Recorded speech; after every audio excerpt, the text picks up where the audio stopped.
15, 16, 17, 18, 19. Wala pa siyang itlog ngayon. Nababasa kasi. Ayan, pag halimbawa tatanggalin ko yung tubig, tatanggalin ko to. Ayan. Ayun, nababasa siya dyan. Ayun. Ayan, basang-basa. Nagpuputik. Pag yung ipot ng manok nababasa, yun, nagkakaroon siya ng ibang amoy. Mabaho talaga siya. At saka linalangaw masyado. Yun, good day mga kapogi. Ayan, tingnan natin yung ating mga manok. Pakita ko muna pala sa inyo aking Belgian Malinois. Harapong, malaki na. Malaki na siya. Harapong, malaki na ang Belgian Malinois. Ayan, mga ating mga RTL. Kumusta kayo dyan?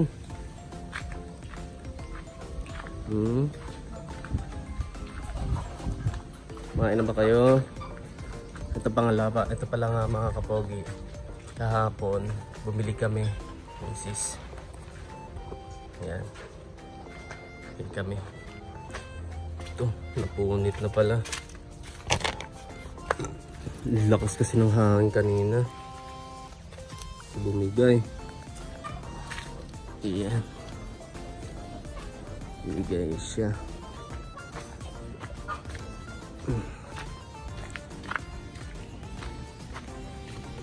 Kita ko nga pala sa inyo yung mga gamot.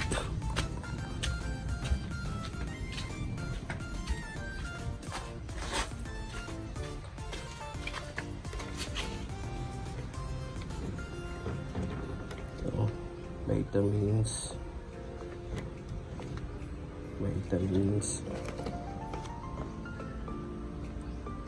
anti-malaria, pamporga, antibiotic,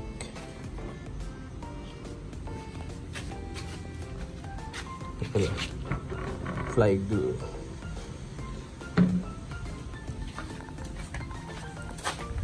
Yun, mamaya makikita nyo yung ginawa kong yung sa fly glue na yun, kung goods ba na nakakatrap ng langaw.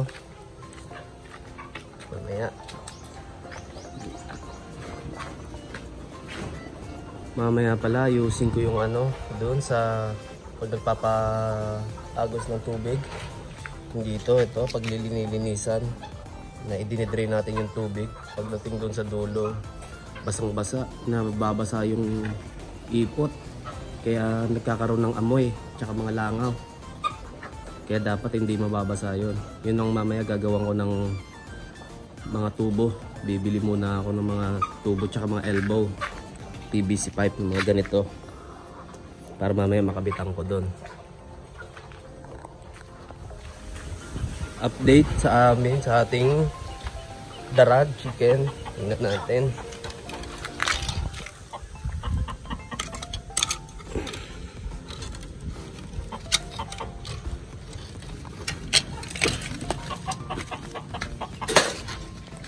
Yan, yung dalawa na kulong pa rin. Yung binili kong sisiw, malaki na. Yan, siya na lang natira, yung 5 piraso. Ayun yung pinakaunang inahin na binili ko, na nakapagpapisa ng isang sisiw. Ngayon may itlog na ulit siya. Malapit na rin maglimlim yan. Ito yung isang inahin na nabili ko, nang naglilimlim na rin. Dito, ilang itlog kaya? 1, 2, 4, 6, 7. Madudumi na naman yung itlog niya. 7.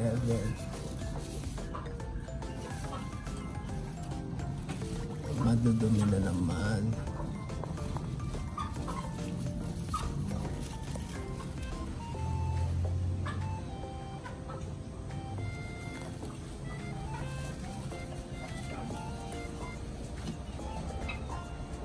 Hindi pa siya nangingitlog ngayon. Wala pa siyang itlog ngayon. Wala pa ba?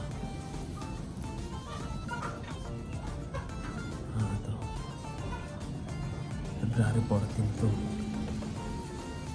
18. Ito.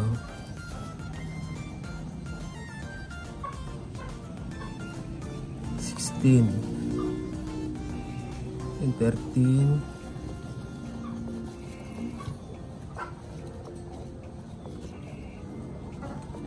And 14, 15, 16, 17, 18, 19. Wala pa siyang itlog ngayon. Yan. Mamaya siguro may itlog na yan.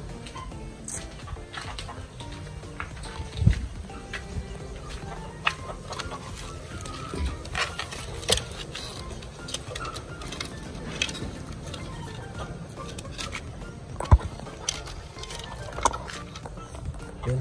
Pakita ko sa inyo yung isang sisiyo, yung napisa, yung ayun na yung inahin na yan, yung unang papisa. At unang papisa, isang sisiyo. Ayan siya. Malaki na rin. Dito natin sa loob tingnan. Tara, kita. Ayan siya, malaki na rin. Ayan. Umiilawan ko yan sa gabi lang. Malaki na siya. Ang ano ko dyan, ang pagka-general ko dyan ay babae. Kung tatama tayo. Yun.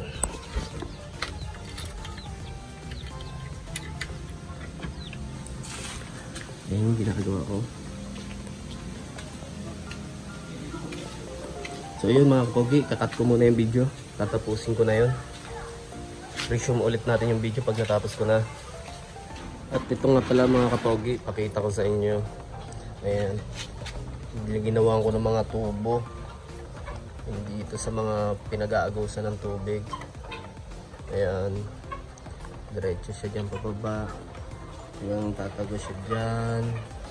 Ayan, yung dito hindi ko pa nalagyan. Yung dito sa taas meron na rin. Ayan, nababasa kasi. Ayan, pag halimbawa tatanggalin ko yung tubig, tatanggalin ko to. Ayan, ayun, nababasa siya dyan. Yun. Eh, ayan, basang basa. Ayan, nagpuputik. Eh, pag yung ipot ng manok nababasa, yun, nagkakaroon siya ng ibang amoy. Mabaho talaga siya. At saka linalangaw masyado. Siyempre, hindi pwede yun, lalangawin masyado. Tsaka mangangamoy kasi nakakaya sa mga kapitbahay natin dyan. Kaya ang ginawa ko, linagyan ko niyan. Yan, lalagyan ko pa ng tubo papunta dyan sa baba para matagos dito. Tapos, dating dito, tubo ulit papunta sa baba hanggang papunta dun. Yan, bubutasan ko yung doon sa hollow blocks para pag tinanggal ko yung mga tubo na yan, pag magpapaagos ng tubig, eh, diretso dun sa labas at hindi na dyan mababasa. Hindi na mangangamoy. At syempre, hindi lalangawin. Kasi pag tuyo ang ipot ng manok, hindi yan talaga nangangamoy at hindi dinalangaw.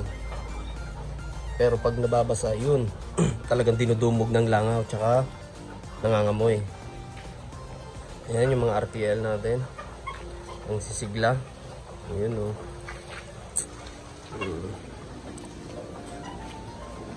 Bali pang 16 weeks nila sa February 22.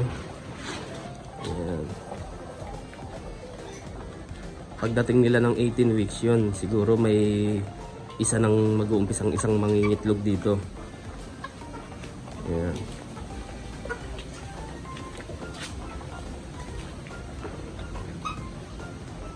So ayun mga kapogi, yung isang inahin na sinasabi ko sa inyo kanina na hindi pa mangitlog ngayong araw. Ngayon ay nandiyan na siya sa kanyang pugad. Ayun. Mangingitlog na siya ngayong araw na to. At yung isa naglilimlim. Ayan, goods. At ayun na nga mga kapogi kanina, yung inahin na pumunta dun sa pugad niyang nang mangingitlog. Ayan, check natin kung nangitlog na nga ba.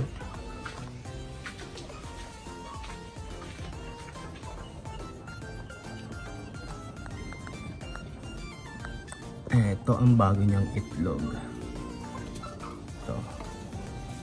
Mainit-init pa. Ayan. Bagong bago nga. Okay, lalagyan ko muna ng date. Mababa ko muna dyan. Daming ipot po yan, oh, mga kapogi. Yung isang inahin. Yun. Lalagyan na natin ng date. Ayan. Balik na ulit natin dito. Ayan, ilan na siya? 2, 4, 6, 8. 8 na. 8 itlog plus yung 2 itlog niya is linipat ko doon. Yan sa naglilimlim. Kaya bali may 10 na siyang itlog.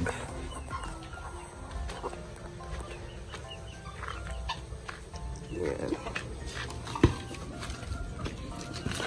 Hindi ko na napakita sa inyo yung paggawa kasi walang magbibideo sa atin. Walang tagahawak. Ayan, simula sa taas papunta sa pangalawang layer hanggang sa pinakababang layer. Diretso siya dyan. Hindi yung nasa taas papunta sa pangalawang layer hanggang sa babang layer at dire-diretso na siya dyan. Yan, nakpang ko. Yun, tingnan natin sa likod. Ayun siya. Diyan siya bubuhos. At least hindi na mababasa yung mga ipot ng manok. Ayun.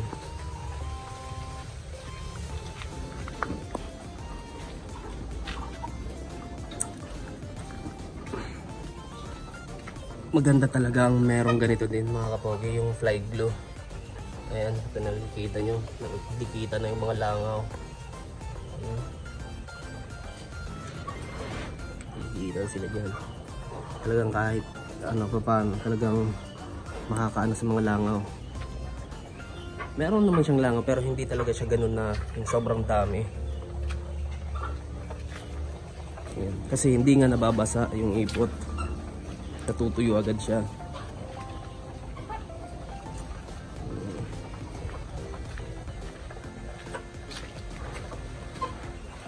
Ayan ang ating mga naggagandahang chicks. Ayan, kain lang kayo dyan ng marami. Sige, magpakabusog kayo. Ayan. So ayan mga kapogi, hanggang dito na lang. Hanggang sa susunod na video upload ulit natin. At sa mga hindi pa nakasubscribe, pa-subscribe naman at pa-follow sa ating FB page.